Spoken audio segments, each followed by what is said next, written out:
ito, no, si Secretary Manny Bonoan ng Department of Public Works and Highways ay dapat daw magliban muna sa kanyang trabaho habang nagpapatuloy yung investigasyon sa manuwalyang flood control projects ayon huyan sa ilang senador. At ang naturang tanggapan ay dapat tumutok din doon sa mga reshuffle ng mga district engineers. Yan at iba pang mga balita hatid ni Bombo J. Sigalvez. Iminungkahi ni Senator Javier Hercito na mag-leave of absence muna si Department of Public Works and Highways Secretary Manuel Bonoan sa gitna ng ikinakasang investigasyon ukol sa maanumalyang flood control projects. Iginit ng senador na para hindi maki-impluwensya ang kalihim sa pagsisiyasat, mas mainam na lumiban muna ito pansamantala. Gayunpaman, aminadong senador na magiging hamon ng pagtatalaga ng officer in charge dahil maging ilang undersecretaries at assistant secretaries ng Department of Public Works and Highways ay may kinaharap ding issue. Nilinaw naman niya na hindi pa panahon para magbitiw sa pwesto ang kalihim habang wala pang matibay na ebidensyang direktang nagdudugtong kay Bonoan sa mga aligasyon. Ngunit sakaling mapatunayan na may kasalanan o pagkukulang si Bonoan kaugnay sa mga ghost flood control projects, dapat daw na mag-resign na ang kalihim. It's command responsibility, no? Hindi excuse yun, no? Ignorance of the wrongdoings of your subordinates is not an excuse.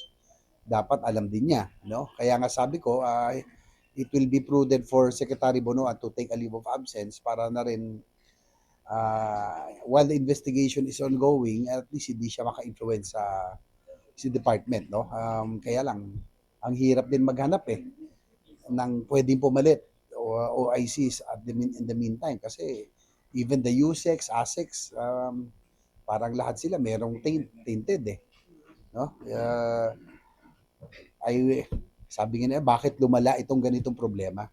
Kung talaga meron na sigurong enough evidence na may kinalaman siya, then he should go, no?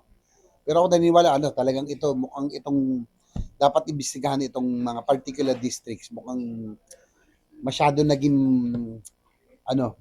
sila naging sakim, sabi. Nang matanong naman ng senador kung dapat bang magkaroon ng overhaul sa loob ng Department of Public Works and Highways, anya, dapat regular na ma-reshuffle ang mga district engineers upang mawala ang kanilang familiarization sa mga politiko o opisyal ng gobyerno. Naniniwala sa Ejercito na malaking hakbang ito upang masupil ang irregularidad at katiwalian. Siguro for starts, siguro yung mga district engineers dapat sinashuffle or regularly para mawala yung familiarization, di ba? Para maiwasan yon. I think that will be a big step towards curbing itong mga irregularities at yung mga corruption. Kasi nga yung pag na-shuffle mo yung district engineers, at least mawala yung familiarization with the politicians or the officials. Tiyak naman sa Ejercito na walang kontratista sa mga kasama niyang senador. Pero anya, pakasiguro, mas mainam na dapat tingnan na lahat at walang dapat itago. Well, dapat na tignan lahat, no? Para at least malinis tayong lahat, no? Also, wala dapat itago, no? Well, masisiguro ko lang dito, wala akong kilalang kontratista rito sa amin, no? Yun ang yun ang mahirap no, na naging one and the same name contractor and officials, no? And some iba DPWH officials, sila nagkokontrata. So, yun lang. Kailangan siguro wala naman hindi naman sa inaano natin sa dinidepensa natin po iba nating kasamahan. Pero halimbawa si San Joel masyado siyang nabubugbog niya, pero he has been consistent in bringing out yung tungkol sa flooding tungkol sa Bulacan. Para sa Bombo Network News, ako si Bombo J. Sigalvez, and this is Bombo Radio Philippines, the #1 and most trusted source of news and information.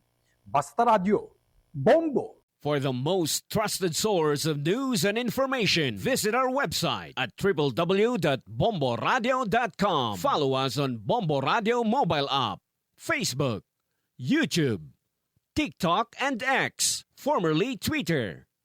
Like, share, and stay connected. Anytime, anywhere.